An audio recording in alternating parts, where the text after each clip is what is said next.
Hey everyone! Welcome to today's video. I am going to be doing my 2024 journal lineup.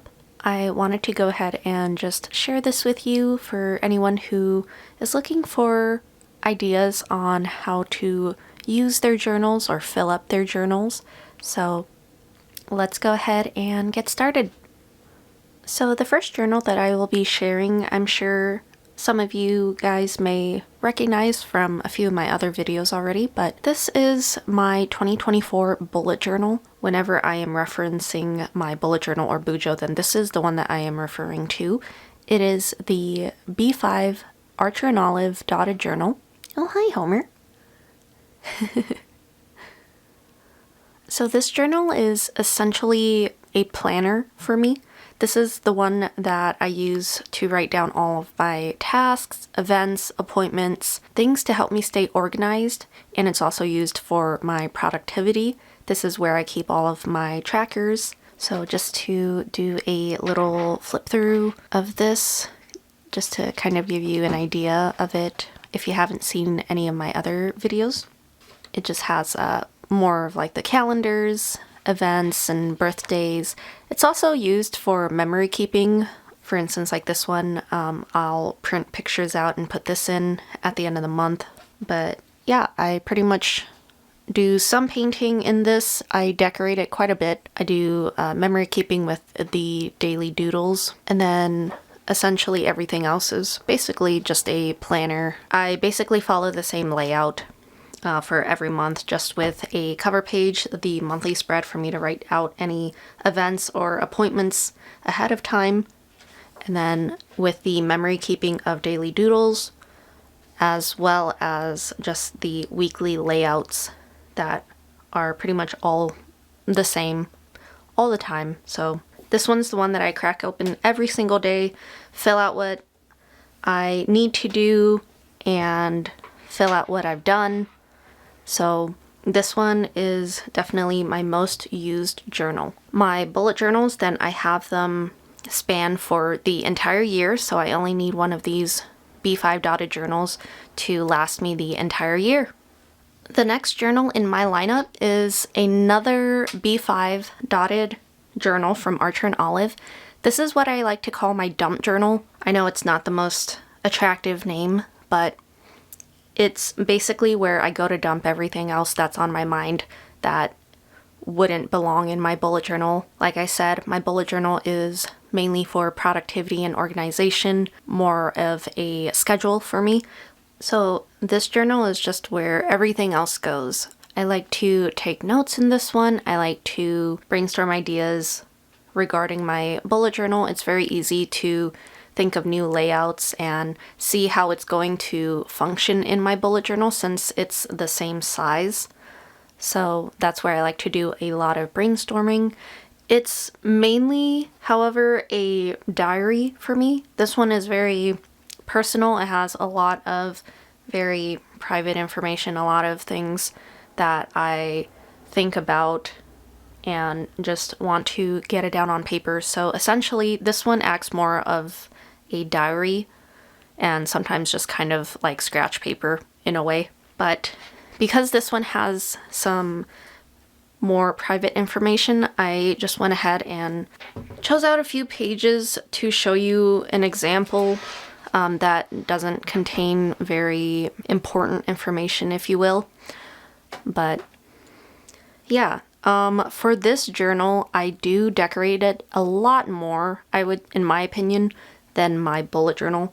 This is where I just go all out with my stickers and markers and washi tape and tools and whatnot. So just a lot more writing in this one, a lot more journal keeping and just writing down random things that are on my mind, really. So you might be wondering why I don't just keep like a normal cheap lined paper notebook as a diary, and why do I have to use a very expensive journal just to do this. But I think at this point I just really prefer the quality of this paper, and I love being able to decorate and use different media on my pages and get very creative with it. So that's why I prefer using something like this, like the Etchr and Olive, just because I'm able to go in and just doodle it if I have some time and I don't necessarily have anything to write about just yet, and I can make the pages very nice and pretty.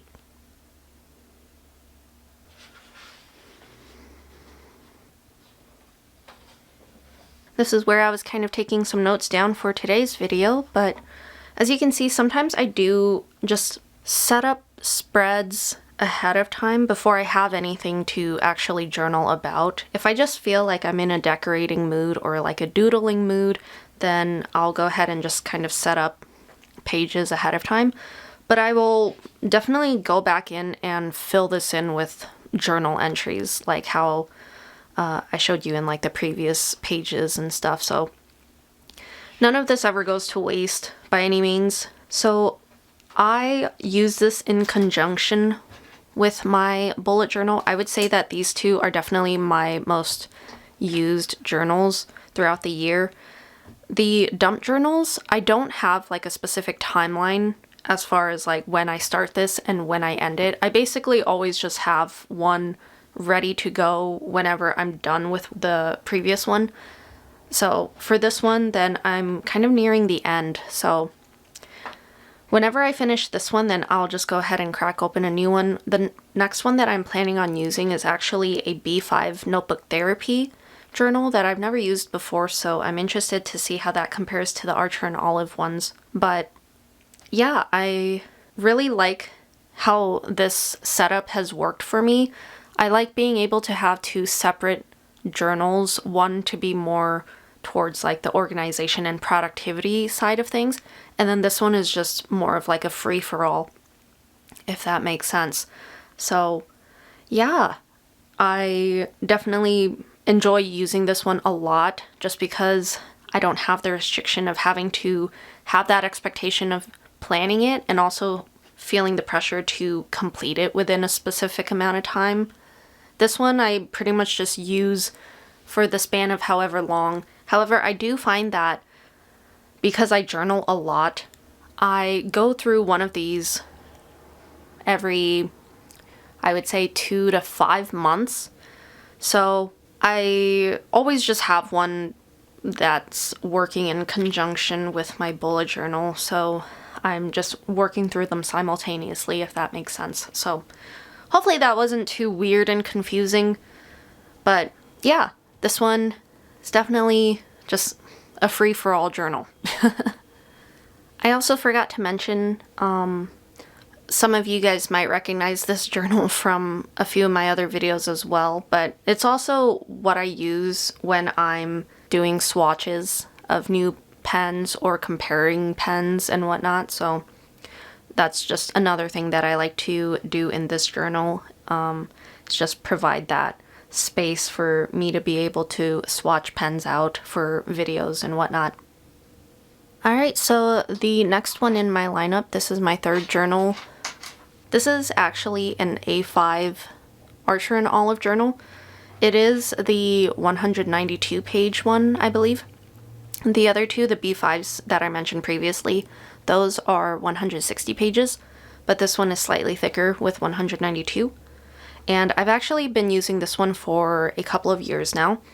This one I write in every night. So it's essentially supposed to be like a 1 line a day journal. So basically what I did was I split every page in half, and then I have 2 days on each page. And so I have every single day of the year in this journal, and I pretty much just write in it every night, kind of a little paragraph or a few sentences about what happened that day. It's also kind of like a gratitude log in a way, is what I want to do. But I started this October 17th of 2021. So this functions as kind of like a few years worth of a journal. So the goal of this is to fill this up for a couple of years. So every entry that I do, I will be able to look back and see that same exact day from a year ago or 2 years ago or 3 years ago, is essentially what the goal is for this journal at the end of it. This is just something that I've been working on since 2021, and I expect to maybe just have another year of this, because I think that's all that I might have room for afterwards. So yeah, this is just kind of part of my routine, part of my journaling routine, as if I didn't journal enough already. So yeah, there is that one. All right, and then the last journal that I have in my lineup this year is actually a sketchbook. It might be a strange addition to this lineup, but it's this tiny little Etchr sketchbook that I actually got from my sister. So it has watercolor paper in it. It's just a watercolor sketchbook that you can obviously paint in. And the reason why I added this to my lineup is because I want to get in the practice of just painting more often. Hopefully being able to get in the habit of just doing more studies with watercolor. I got this towards the end of last year, and so I've just been doing some little paintings here and there, but I would like to continue to do this. It's also a nice journal for me to kind of test out themes that I would like to incorporate into my bullet journal. It's nice because I can just paint in this and I can do studies of whatever I want, or I can just kind of brainstorm themes and ideas for my bullet journal. So that's something that I definitely want to keep incorporating this year and just try and do some more watercolor paintings. So there's that one. Alright guys, well, that's pretty much it for this video. I know it was kind of a short one, but I just wanted to go ahead and share my journal lineup for this year. I've been seeing a number of videos from other people just sharing their lineups for this year, so I wanted to go ahead and just share what I'm using this year and hopefully inspire some of you guys to maybe try something new and maybe just find a way to use up some old journals that you have laying around. So yeah, let me know if you guys have any questions about this. I would love to answer them, or if you have any suggestions or recommendations for anything. I would love to talk to you guys. So thanks for watching today's video. I hope to see you guys in the next one. Bye.